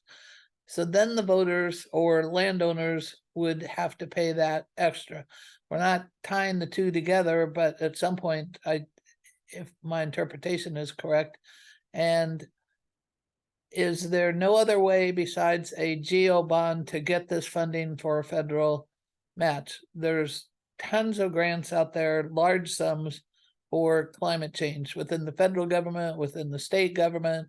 There's, in my grant research, I just keep wishing that I could have a nonprofit that addressed climate change because they're looking for places to give money. So we've focused on 175 million with the GO bond, and has there been any exploration of an alternative to not have a and I'll just add this in, if the GO bond fails, like Tanny said, do we have a backup plan? And you said back to a bond issue. Why are there no other alternatives for funding being pursued? Well, so Mary Helen, we've received up to 10 million already from the state of Oregon for this effort, and we'll continue to go back. I will say that the federal government's not going to give us a federal grant to make a federal match. That's not going to work. Right, I understand that, but there's a lot of private industry firm foundations that are funding climate change, and so I guess what I want to say is we will pursue aggressively every grant we can possibly get, but we need an established source of revenue. Grants come for specific projects, and it's going to be challenging to get a match to work with the feds. So, and as Nancy says, it's hard to get grants for government agencies. We're going to aggressively look for outside funding, but those sources will be icing on the cake. They're not the cake, and we need some cake to get that federal money and to make our system candidly serve the needs of our community. So there are not other sufficient sources of funds outside of a voter approved GO bond. They don't exist. Okay, we can have this discussion because I sort of disagree with you with some research that I've done for a small nonprofit in Eugene that's small budget, but they just got a $210 million grant to do some natural habitat restoration. So no, there are grants available, but they're not grants effective from the federal match. And again, we're going to pursue every grant we can get our hands theirs on. was matched by 10 million. Theirs was matched contingent upon a federal grant that they could receive. And the grant didn't come from FEMA or U.S. Army Corps of Engineers. It came from, I forget, Department of Natural Services or something. Anyway, so I think, well, anyway, I'll let you know what I've discovered and who got the $210 million, and it was for a federal and state match. So, and that often doesn't happen, but I just think that consistently going after a GO bond and sort of charging landowners for the GO bond and then a benefits tax that's going to show up somewhere on their property tax assessment or water bill or stormwater charges is dividing it up and not talking about one without the other is going to run into difficulty from voters. I think that's just so I want to remind you that we polled on both numbers and we did focus groups on both numbers where we talked about the bond costs, and then we said, but wait, there's more. And we highlighted the operating costs too, and we gave them the total cost, and it didn't change the outcome of the polling. Okay. Thanks. And Mary Helen, I want to say, I just can appreciate your role on the board here is to advocate for your lower income neighbors and you're really considering people with a fixed income. And so, I can appreciate you asking these questions. I think these are probably questions that people are asking you. And so, it's good that you bring these things up. And we'll just, like you see in the chat. Yeah, it's really, they're good points. And we are going to aggressively pursue grants. It's just, we can't count on that given the risks that our community faces right now. But you're right, we need to pursue those. And I'm committing, I know we will. Colin's a master at raising outside funds. So we're going to keep deploying him. Just want to remind folks, we have 8 minutes left and we have 3 hands up. So let's try to get through our questions expediently and thanks. Thanks, Steve. Taylor? I'll be pretty fast. I wanted to acknowledge what Tanny said about, going with the 175 and being a little bit more fiscally conservative with this number. Tanny, I totally recognize the reason for why you're thinking in that direction. And in another part of the work that I do, I work to fund Multnomah County's major capital projects for transportation infrastructure, specifically bridges. And I just wanted to say that I think watching how bridge infrastructure costs have raised over the last 4 or 5 years, watching our partners at ODOT try to grapple with that as well as us trying to replace Burnside right now.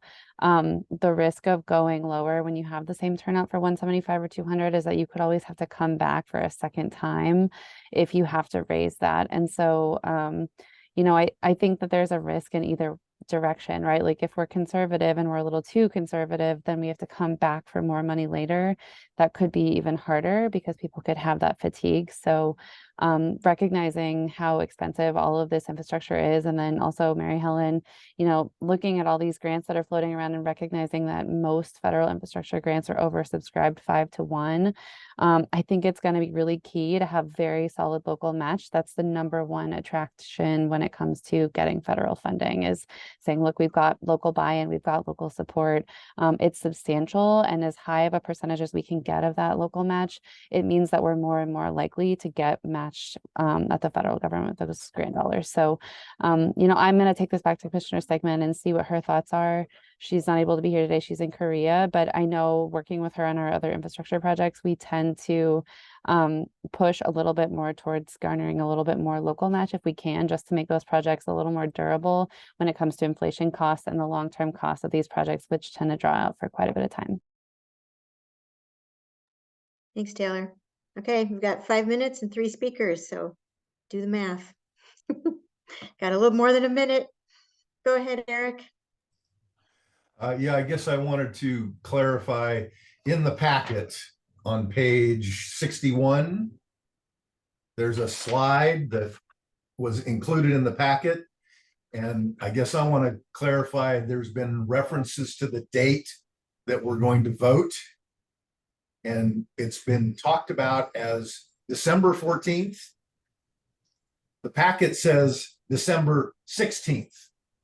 So I want to make sure that we're clear it doesn't matter to me that it's whether there's a typo. I just want to make sure we know which date is it so that we don't It's the 14th. It's your board meeting in December. And I was throwing you under the bus, Jamie, but I feel like that number just got messed up in your head, and then it ended up in the slide and then ended up getting said. So Oh, apologize no. for the confusion. We are going to send out updated slides after this. We'll fix that also. Definitely the 14th, it's the board meeting that's on your calendar. 14th. Yeah, I appreciate that because I don't really want to vote on this on Saturday. I'd rather vote on a Thursday. Thanks very much. And just for my 30 seconds of fame here, I just want to say, on top of all this stuff that, we're paying, there's one operating thing and the assessments, and there's another operating thing with the FSB, and there's another thing, a capital thing with this bond. On top of that all of that, we are operating under our new method going forward, our new urban board, in which the paying public is spread over a much wider area. So I really want to say that we, with all of our current worries, so far, we're still heading in that direction, and that's super, super, super important. So it's not only the people in the floodplain, it's people outside of the floodplain who all of this is new to, who we are courting, who we are polling, and who will end up paying for all of this, as well as our residents and businesses. And I just wanted to remind us all that that's part of the equation, and we're still doing good. So hang in there. And I'll be quick, just kind of explaining my conservative nature here a little bit. My experience is we were polling around the 60s for the recent last year's Gresham Public Safety Levy. I was 100% confident it was going to pass, and we did not pass it. We lost 51-49. The polling isn't always accurate. It's not always going to dictate what you get. The other thing I want to say is, I trust Bill Owen. I trust our engineering team that they develop cost estimates. I know those things change, but they do have escalation factor. They do have contingency. If we as a board are trying to artificially guess at what those escalations are going to be down the road, I think that's a mistake. I think if you're going to vote on a $200 million package, you should be voting on that based on what's included, the projects included in that package, as opposed to just saying, oh, I think costs are going to keep escalating really high, so I want to artificially take the 175 package and vote for 200. I think that's a mistake. I think you need to put faith in your team that's developed those costs and the escalating factors, realizing we've gone through a crazy period of inflation. So we're all thinking that way. We're all thinking construction costs just go up, up, up, up, and we can't control that. I get that sentiment, I get that mentality, but I think it's wrong for us to just as a board artificially insert a number just because of our gut right now. All right, Steve, you got the last word in from the board. I think the board, all of you gave each other a lot to think about. What I'm hearing is that, you've got a lot to think about around the 175. You've got some things to think about to go a little bit higher. And so that's your job. Your job is to take that away and think about that, talk with each other. We're going to be coming back. We're going to be doing some revisions to the packet. We'll come back on December 6th, and we'll be asking you to finalize the resolution packet. We'll have some more conversation about the number, and then on December 14th, thank you, Eric Mueller, you will be voting. You will be voting to refer the packet, and you'll be voting to refer it with a number. So that's where we're headed. Steve, your hand is still up. Was there something else you wanted to say? No, I'm just slow to the lowering. I'm still trying to find it. I'm sorry. No worries. Right. I just wanted to. I think we'll bring some additional information about what a larger number might implement. We have specific projects in mind, Steve, that would get implemented. And then I think based on Eric Molander's questions, I think we can either bring our financial advisor back or ask some more questions about what are some things we can think about to improve our rating. Because I think as a good government, a higher rating and lower interest costs is a good thing. I think you would all agree with that. So I think we'll do some more deep dive into that and come back with some thoughts about how collectively we might improve our rating and what are the things that we think the various rating agencies might be keying in on that we have control over. So those are things that I heard, and I'm committed to following up. Excellent. Great. Thank you, Jamie. Thank you, Carrie, thank you, team. This has been an excellent discussion. Hope everyone was able to express their opinions on this, and hopefully it was useful to the staff. I know we're at time, we're over time by a minute. I'm going to take 1 minute and just say a couple things before we adjourn. If you have to get off, I understand. Go ahead and drop off. All I'm going to say is that I feel like after our last attempt to get a vice chair on board, we had some voting, and I understand it. You know, we were split down the middle. I guess one thing I want to say is I feel very strongly that the chair, the role of the chair, the role of the vice chair when they're facilitating meetings is really that. It's really to help people get their voices heard. It's not to advance. I never felt like the position of chair was advantageous for me to advance my position progression. It was really to try to do you guys the best service I could, and to get your voices heard, and to move this whole thing along. And I hope you feel the same way with regard to whoever sits in the next chair seat, whoever sits in the next vice chair seat.